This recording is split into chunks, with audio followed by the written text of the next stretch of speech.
ایسا شخص لکھنے والا، مشرک بدعتی عقیدے کا بیان کرنے والا، اس کے بارے میں جنت کے 8 دروازے کھل جائیں تو میں سمجھتا ہوں کہ بریلویوں کو کیوں نہیں، ان کے لیے تو میں سمجھتا ہوں جنت کے اللہ تعالیٰ پورا محل ہی کھول دے.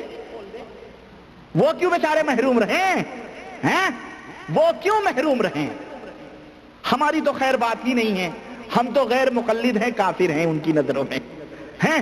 ہمارے لیے تو بیچارے نے قرآن اور حدیث کے ماننے والوں کے لیے تو ان بیچاروں نے اپنی طرف سے جنت کے دروازے بند کر رکھے ہیں. خلاص، کلوز دا ڈور ہے. ہاں، اپنے لیے کھول رہے ہیں.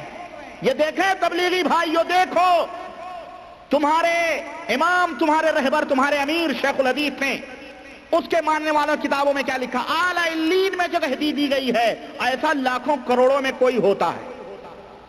یہ اچھا، یہ اب ان کا بھی دیکھیں تقوی پرہیز، اور انہوں نے بھی اپنے باپ کے بارے میں بڑا بھاری دعویٰ کیا. معلوم حکایات صحابہ میں، اور میں نشانی کہیں لگایا ہوں گا، اللہ خیر کرے، انہوں نے حضرت حسن اور حضرت حسین کا واقعہ ذکر کیا کہ حضرت حسن اور حضرت حسین جو تھے انہیں مشکل سے 7 یا 8 حدیثیں یاد تھیں.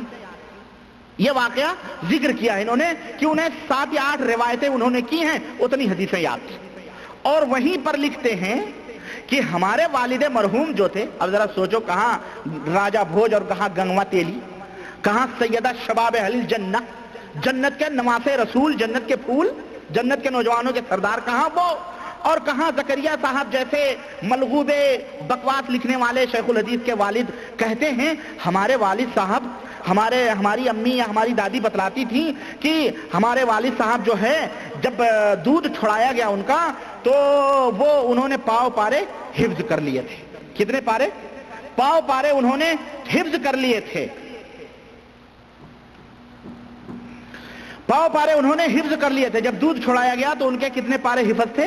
ان کے ابا جان کے پاؤ پارے حفظ تھے. تو الیاس صاحب کے ابا جان کی آپ نے سنی کہ ان کے جنازے کے بعد میں کسی نے، صاحب ادراک نے کہا کہ حضور اور صحابہ انتظار کر رہے ہیں، اور الیاس صاحب کی بھی فضیلت سنی. اب زکریا صاحب کی بھی فضیلت آپ نے سن لی، اور ان کے باپ کی بھی فضیلت آپ نے سن لی.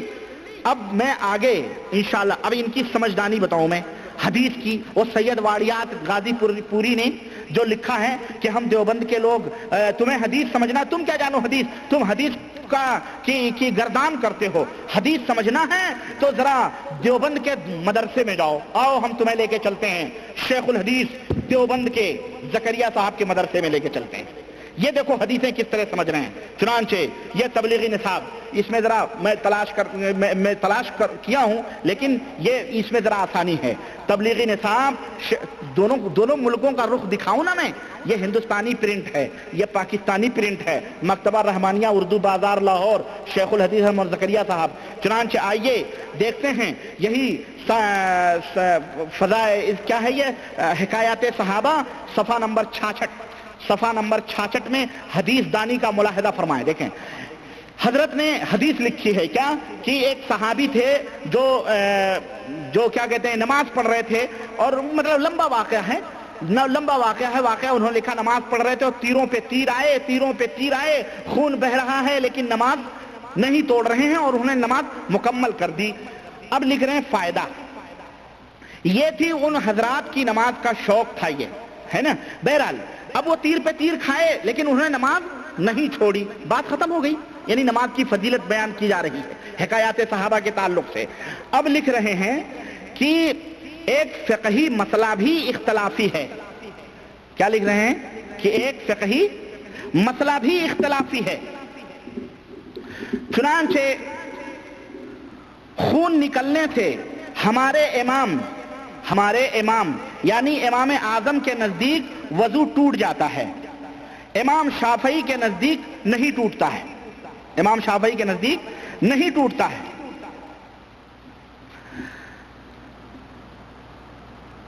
ممکن ہے کہ ان صحابی کا مذہب بھی یہی ہو. وہ صحابی بھی شافعی تھے.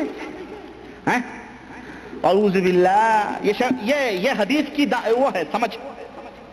یہ حضرت لکھتے ہیں حکایات صحابہ صفحہ نمبر 66 پرنٹ مکتبہ رحمانیہ اردو بازار لاہور.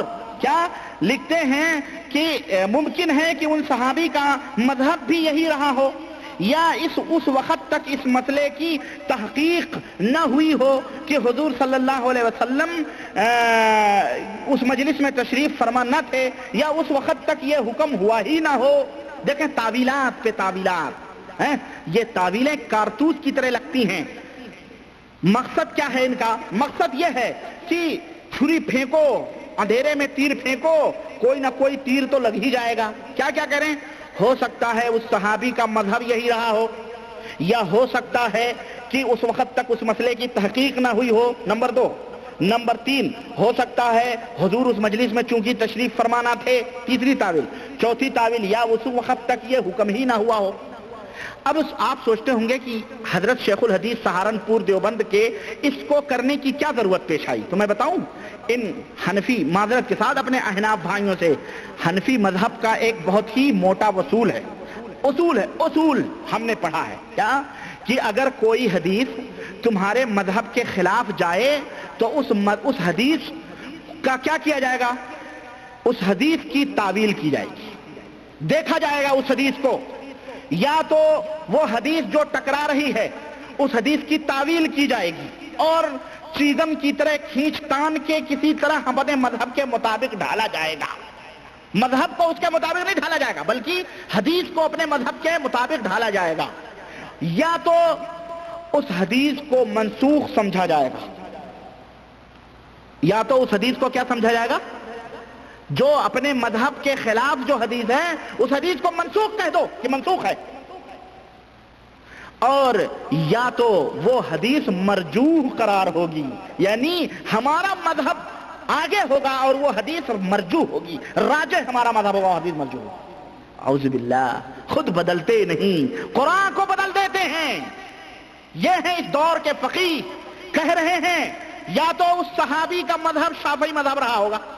عقل دیکھیں آپ، صحابہ کے درمیان میں شافعی مذہب تھے، اور میں سمجھتا ہوں اگر امام شافعی صحابہ کے دور میں تھے تو امام ابو حنیفہ تو حضور سے پہلے رہے ہوں گے، کیونکہ 150 سال کے بعد امام ابو حنیفہ کی وفات ہوتی ہے، اور سن 150 میں اور امام شافعی پیدا ہو رہے ہیں۔ تو کیا کہنا چاہتے ہیں حضرت شیخ الحدیث؟ سنیں کیوں یہ تعویل یہ کر رہے معلوم ہے؟ اس لیے کہ حنفی مذہب کا یہ قانون ہے کہ خون نکلنے سے وضو ٹوٹ جاتا ہے، خون نکلنے سے وضو ٹوٹ جاتا ہے، یہ حنفی مذہب کا اصول ہے۔ اب صحابی نماز پڑھ رہے ہیں، تیر پہ تیر آ رہے ہیں، خون کے فوارے چھوٹ رہے ہیں، کوئی تبلیغی گمراہ ہو سکتا ہے کوئی تبلیغی غیر مقلد ہو سکتا ہے، وہابی ہو سکتا ہو جائے، کیوں؟ ارے ہمارے مولانا نے تو بتایا ہے کہ وہ خون نکل جائے تو وضو ٹوٹ جائے، اور یہاں صحابی تیر پہ تیر کھائے جا رہے ہیں، خون کے فوارے چھوٹ رہے ہیں، پھر بھی نماز نہیں چھوڑ رہے ہیں، تو صحابی افضل کہ ہمارے مولانا کا فتویٰ افضل؟ ہو سکتا ہے کہ کوئی تبلیغی گمراہ ہو جائے، گمراہ ہمیں صحیح راستے پہ آ جائے۔